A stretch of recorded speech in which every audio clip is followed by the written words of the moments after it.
Super star Krishna గారు నటించినటువంటి ఒక 73వ సినిమా పండంటి కాపురం. ఇది ఆయన బ్యానర్లు. జయప్రద ఆయన బ్యానర్ కాకపోయినా ప్రభాకర్ రెడ్డి గారితో కలిసి నిర్మించిన సినిమా.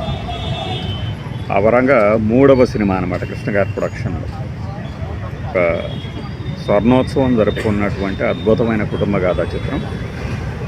దీనిని అనుసరించి ఆ తర్వాత మురళీమోహన్ గారిది బొమ్మరిల్లు, ఆ తర్వాత గ్యాంగ్ లీడర్ సినిమాలు వచ్చాయి. ఆ పరంగా చూసినప్పుడు ఏంటంటే చాలా తెలుగు సినిమాలకి ఇది ఒక మాతృక. తర్వాత కాలంలో కూడా ఇంకా సినిమాలు వచ్చాయి ఇదే స్ట్రాటజీతో, నలుగురు అన్నదమ్ముల కథతో. ఈ సినిమా నిర్మాణానికి సంబంధించి మనము కొంత పాత విశేషాలను కనుక చూస్తే, గతంలో మన వీడియోలో చెప్పాం. అది ఏంటంటే ఈ సినిమా నిర్మాణానికి ముందు 1970లోనే పచ్చని సంసారం అనే ఒక హిట్ సినిమాని తీశారు కృష్ణ, లక్ష్మీ దీపక్, ప్రభాకర్ రెడ్డి గారు. లక్ష్మీ దీపక్ గారి మొదటి డెబ్యూ అనమాట డైరెక్టర్గా.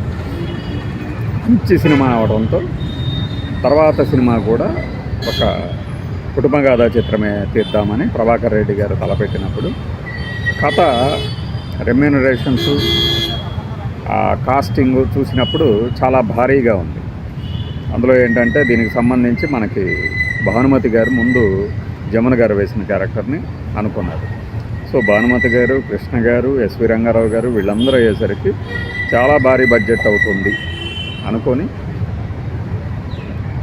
పటపటాయిస్తున్న టైంలో బ్లాక్ అండ్ వైట్లో తీద్దామా అని అప్పుడు కృష్ణ గారు బ్రదర్ కూడా మీతో కలుస్తారు, హనుమంతరావు కూడా, హనీ కూడా కలిసి చేద్దాం ఈ సినిమాని అన్నారు. అప్పుడు దానికి మించి మద్దిపట్ల సూరి గారి చేత దీనికి మాటలు రాయించారు, స్క్రీన్ ప్లే. ప్రభాకర్ రెడ్డి గారు, మందడి ప్రభాకర్ రెడ్డి గారు మంచి కథను ఇచ్చారు. కానీ ది విజిట్ అని ఒక హాలీవుడ్ మూవీ నుంచి ఇన్స్పైర్ అయ్యి మన తెలుగుకి ఎలా, మన నేటివిటీకి, మన వాతావరణానికి తగినట్లుగా ఎలా తీర్చిదిద్దాలి అని ఈ సినిమా అంతా కూడా మళ్ళీ మెడ్రాస్లో ఒక సెట్ వేశారు. మహాబలిపురం దగ్గర ఎక్కడో ఒక బీచ్ దగ్గర సెట్ వేసి తీశారు ఎక్కువ.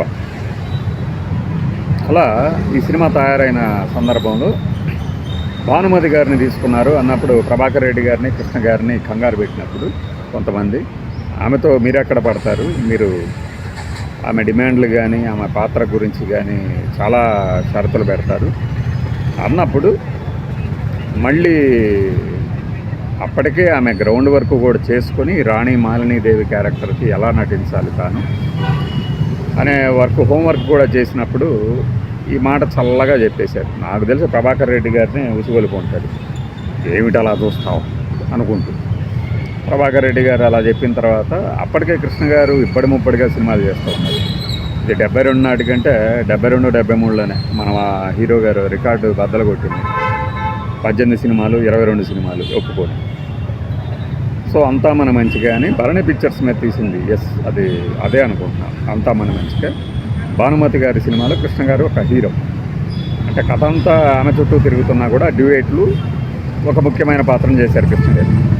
మరి ఈ సినిమాలో నేను నటించకపోతే ఆ సినిమా ఒకవేళ ఆగుతుందా అన్న సందేహం వ్యక్తం చేసినప్పుడు కృష్ణ గారు లేదు మీరు ఆ సినిమానే, ఈ సినిమాకి షూటింగ్స్ నేను చేస్తాను, మీ దగ్గరికి వచ్చి చేస్తాను అని కృష్ణ గారు ఒప్పించిన మీదట ఇక ప్రారంభమైంది. కొన్నాళ్ళు షూటింగ్ కూడా చేశారన్నారు హోంవర్క్తో పాటు భానుమతి గారు. అలా ఎస్వి రంగారావు గారు, అంటే ఆమె సూచించినటువంటి షరతులు కానీ మరొకటి కానీ వీళ్ళకి నచ్చకపోవటము, ఏదైనా సరే భానుమతి గారిని మనము భరించలేము ఈ సినిమా వరకు, అది బడ్జెట్ పరంగా కానీ షరతుల పరంగా కానీ మరో పరంగా కానీ అనుకున్న సమయంలో జమున గారు చేశారు. ఇది దీనికి ముందున్న నేపథ్యం. అయితే ఇక తర్వాత అన్నదమ్ముల మధ్య ఆప్యాయత, అలానే మధ్యలో పొరపక్షాలు రావడము. పొరపక్షాలు అంటే అది ఎలాగో అంటే పెద్ద అన్నయ్య అయినటువంటి ఎస్వి రంగారావు గారి ఆదరణలో, ఆయన నీడలో చల్లగా సాగిపోతున్న ఈ పండంటి కాపురంలో మధు అనబడు మన ప్రభాకర్ రెడ్డి గారు కలెక్టర్ గిరి వెళ్తారు. అప్పుడు ధనవంతుల పిల్ల అయినటువంటి పెద్ద ఆవిడ పెళ్లి చేసుకుంటుంది. అలా బి సరోజ గారిని చేసుకున్న సమయంలో ఏమవుతుందంటే ఆమెకి వీళ్ళ వాతావరణం గిట్టక వేరు కాపురం పెట్టిస్తుంది. పన్నెండు కాపురం కాస్త అలా వేరు కాపురం అవుతుంది. ఇక్కడ ఫ్లాష్ బ్యాక్లో జమున గారిని ప్రేమించినటువంటి గుమ్మడి గారేమో తన అక్క కూతురు అయినటువంటి మన ఈమెని పెళ్లి చేసేసుకొని కాపురం చేస్తూ ఉంటే మోసపోయాను అని ఒక భగ్న ప్రేమికురాలి హృదయంతో జమున గారు తిరిగి వచ్చి ఈ శ్రీనివాసరావు అనబడు మన గుమ్మడి గారిని వేధిస్తుంది, రకరకాల కష్టాలు పెడుతుంది, ఉద్యోగం పోయేలాగా చేస్తుంది. దీనికి అంతటికీ తనే కారణం అని చెప్పేసి అప్పటికి చెప్పాలని ట్రై చేస్తాను. నేను తప్పు చేయలేదు, పెద్దల మాట శిరసావహించాల్సి వచ్చింది అని. జమున గారు వినరు. ఇలాంటి వాళ్ళే సమాజం అంతా తిరుగుతూ ఉంటారు మగాళ్ళ రూపంలో అని చెప్పి నానా మాటలని హింసిస్తుంది. దానికి ఆయన సూసైడ్ చేసుకోవాలనుకుంటారు. ఈ క్రమంలో ఆర్థిక బాధలతో ఏమవుతుందంటే చిన్న పిల్లవాడు చనిపోతాడు.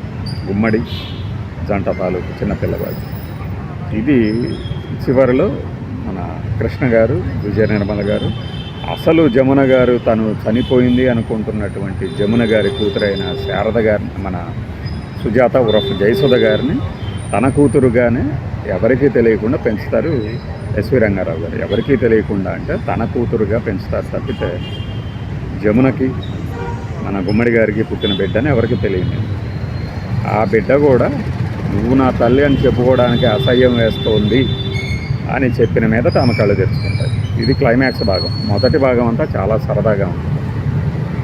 కృష్ణ గారు అప్పటికే అంటే 30 ఏళ్ళు దాటినా కూడా ఒక టీనేజర్ నుంచి ఒక పెద్ద అంటే కౌమార వయస్సు నుంచి యుక్త వయసుకు వచ్చే వ్యక్తులు ఎలా ఉంటారు, ఇప్పుడు టీనేజర్లు అండి, కాలేజీకి వెళ్తుంటారు డిగ్రీ వాళ్ళు ఎలా ఉంటారో అలా చక్కగా మేకప్ చేశారు మన మాధవరావు గారు.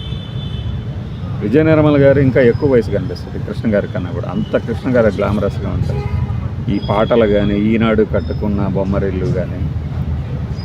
దీనికి సంగీతం వచ్చి ఎస్పి కోదండపాణి గారు. అద్భుతమైన బాణీలు అనమాట. ఎవర్ గ్రీన్ అంటాం కదా, అలాంటి పాటలు.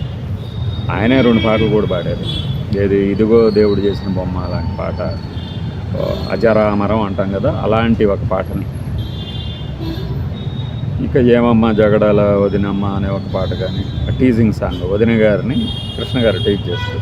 ఈ క్యారెక్టర్లో శరత్ కుమార్ మనకి సుమలత గారు చేసేది గ్యాంగ్ లీడర్లో. మురళీమోహన్ గారేమో బొమ్మరిల్లో హీరో చేసి గ్యాంగ్ లీడర్లో పెద్దన్నయ్య పాత్ర చేయాల్సి వచ్చింది. తరాలు మారే కొద్దీ అభిరుచులకు తగ్గట్టుగా డైరెక్టర్లో ఒక మంచి కథని ఎలా అడాప్ట్ చేయగలిగితే అప్పటి అభిరుచికి తగ్గట్టు ఎలా హిట్లు కొట్టచ్చు అనేది ఈ 2 సినిమాలు చూపించింది. తర్వాత బొమ్మరిల్లు, ఇది బొమ్మరిల్లుకి సంబంధించి ఒక పోస్టర్ అయితే యాజ్ ఇట్ ఈజ్గా దింపేశారు గ్యాంగ్ లీడర్కి విజయబాబు నాయుడు. బొమ్మరిల్లుకి గ్యాంగ్ లీడర్కి ఇద్దరికి విజయబాబు నాయుడు 2 సినిమాలకి డైరెక్టర్. ఈ సినిమాకి వచ్చేసి మనకి లక్ష్మీ దీపక్ గారు, అద్భుతమైన కుటుంబ కథా చిత్రాలకి దర్శకుడిగా ఆయనకి పేరు పడిపోయింది. పచ్చన్న సంసారం, 12 కాపురం. 12 కాపురం రికార్డుల విషయానికి వస్తే అద్భుతమైన collections, biggest hit of the 1972. Silver జూబ్లీలు, స్వర్ణోత్సవాలు జరుపుకుంది. 100 days వచ్చి 21 సెంటర్స్లు 2 షిఫ్టులతో కలిపి. దీనికి సంబంధించి మన ఉత్తమ చలనచిత్రం పురస్కారం దక్కింది జాతీయ స్థాయిలో. ఇప్పుడు చెప్పుకుంటున్నారే పుష్పాలు వాటి తాత అనమాట 72లో. ఆయన చెప్తాడు ఒక నటుడికి రాలేదు అని. నువ్వు క్లెయిమ్ చేసుకున్న నటుడికి రాలేదు అని. అప్పట్లో లాబింగ్లు చేసేవాళ్ళు కాదు కాబట్టి రాలేదు మా వాళ్ళకి. లేకపోతే ప్రతిదానికి పైగా ఉత్తమ చలనచిత్ర నటుడు అనే ఒక అవార్డు అనేది నంది అవార్డుల కేటగిరీలో లేదు. ఉత్తమ చిత్రాలే ఉండేవి. ఉత్తమ చిత్ర కథానాయకుడిగా కృష్ణ గారికి బోలెడన్ని వచ్చినాయి. ఈ 12 కాపురం ఫిలింఫేర్ అవార్డు దక్కింది. ప్రత్యేక ప్రశంసా పత్రం కింద మన జమున గారికి దక్కింది జాతీయ స్థాయిలో. ఇది 12 కాపురం ఇచ్చినటువంటి రికార్డులు. పాత్రోచితమైన నటనల గురించి చెప్తే ఎస్వి రంగారావు గారు ఇచ్చే ఎక్స్ప్రెషన్స్, విరుపులు, పెద్ద అన్నయ్య క్యారెక్టర్లో, అదే ఆయనకి ఇంగ్లీష్ రాకపోయినా కూడా ఇంగ్లీష్ నేర్చుకోవటం పిల్లల దగ్గర, ఓహో అదా ఇదా అని. తర్వాత ఏమో మళ్ళీ ఒక ఇంట్లో ఒక మన పరీక్షా ఫలితాలు వచ్చినప్పుడు పేపర్లో ప్రకటిస్తే ఆ పేపర్ని తీసుకుంటారు నలుగురు అన్నదమ్ములు, ఎలా ఒకళ్ళ తర్వాత ఒకళ్ళు ఫలితాలు చూడాలనేది. అది ఇక రాజబాబు, అల్లు రామలింగయ్య ఇలాంటి క్యారెక్టర్లో మనం వారసుల్లో చూస్తాం కదా. ఏది కాలేజీకి హాలిడే ఇప్పించడానికి ఎలాంటి ప్రయత్నాలు జరుగుతాయి, అలాంటి ప్రయత్నమే రాజబాబు గారు చేస్తారు ఇందులో. పద్మనాభం గారు కానీ వీళ్ళందరూ కూడా దీంట్లో అట్లా ఒక యూత్ కానీ కుటుంబ కథలను ఆదరించేవాళ్ళు, సంగీతపరమైనవి, ఒక విషాదపరమైన సన్నివేశాలని ఎక్కువ ఇష్టపడే వాళ్ళందరికీ అన్ని ఎలిమెంట్స్ కలిసి ఒక సక్సెస్ సాధిస్తే ఎలా ఉంటుంది అన్నదానికి పండంటి కాపురం ఒక నిదర్శనం. అప్పటికి ఇప్పటికీ ఒక ఎవర్ గ్రీన్ క్లాసిక్ హిట్ అన్నమాట. జమున గారికి అప్పటికే ఇట్లా తలా ఊపే ఇది ఉంది, ఆమె డిజేబిలిటీ ఉంది. దాని మీద తర్వాత కాలంలో సర్జరీలు చేయించారు, కానీ అప్పటికే ఉన్నా కూడా వాటిని కంట్రోల్ చేసి ఇందులో ఎక్స్ప్రెషన్స్ ఇవ్వడం అనేది వీళ్ళ గొప్పతనం. కృష్ణ గారికి కూడా ఉన్నది అది. మనకి ఎందుకు ఆయన ఇలా అంటారు అని చెప్పేసి చాలామందికి తెలియదు అది. కానీ ఆయన దాన్ని అలా తల ఊపడము అనే ఒక దాన్ని ఇది 90ల తర్వాత వచ్చింది. దాన్ని ఎలా కంట్రోల్ చేశారు అనేది ఇప్పటికీ ఆశ్చర్యం. ఎంత డెడికేషన్ ఉంటే దాన్ని ఆపగలరు. ఎందుకంటే ఇది ఇన్వాల్వెంటరీ మూమెంట్లు అవి, తల ఇలా అంటారు. దానిని కూడా కంట్రోల్ చేసి, నాకు తెలిసి ఇక్కడ కాంటినెంటల్ హాస్పిటల్, ఒక ఆంధ్ర హాస్పిటల్ ఒకటి ఉన్నది, దాంట్లో వీళ్ళందరూ ట్రీట్మెంట్ తీసుకున్నారు. ఇది పిడకల వేట లాంటి ఒక అదనపు సమాచారం అనుకోండి. ఇందులో చేసిన ప్రతి క్యారెక్టర్ని డిజైన్ చేసిన విధానం అన్నమాట. మద్దిపట్ల సూరి గారి మాటలు, ప్రభాకర్ రెడ్డి గారి కథ, దర్శకత్వం వచ్చిన లక్ష్మీ దీపక్, అభినయించిన నటీనటులు ఎప్పటికీ గుర్తుండిపోతారు. ఒక్కొక్క సీన్ గురించి చెప్పాలి అంటే, మన ఎస్వి రంగారావు గారు ఈ ఒక పేతాసు ప్లస్ హ్యాపీ సాంగ్ ఉంటుంది కదా, బాబు వినరా అనే, అందులో ఒక ఇంటికి పెద్ద తన పిల్లలందరికీ ఎలాంటి శుభాలు జరగాలి అని ఆయన ఊహించుకుంటూ చూపిస్తూ ఉంటారు.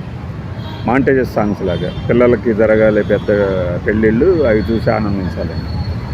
అవి చూసినప్పుడు ఒక కుటుంబం, ఒకవేళ ఉమ్మడి కుటుంబం కనుక ఉంటే కుటుంబ పెద్ద ఎలా ఫీల్ అవుతాడు అనే దానికి ఎస్వి రంగారావు గారు ప్రాణం మోసి, ఇంకా తర్వాత యూత్ ఎలాంటి చిలిపి పనులు చేస్తాయి అనేదానికి నేను చెప్పిన రాజబాబు గారు కానీ కృష్ణ గారు విజయ నిర్మల గారు అప్పట్లోనే ఒక వీడియో కాల్స్ని చూపించారు.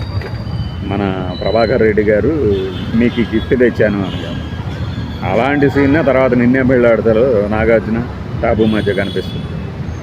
సో ఏ రకంగా చూసినా ట్రెండ్ సెట్టర్ ఇది పండంటి కాపురం అనేది.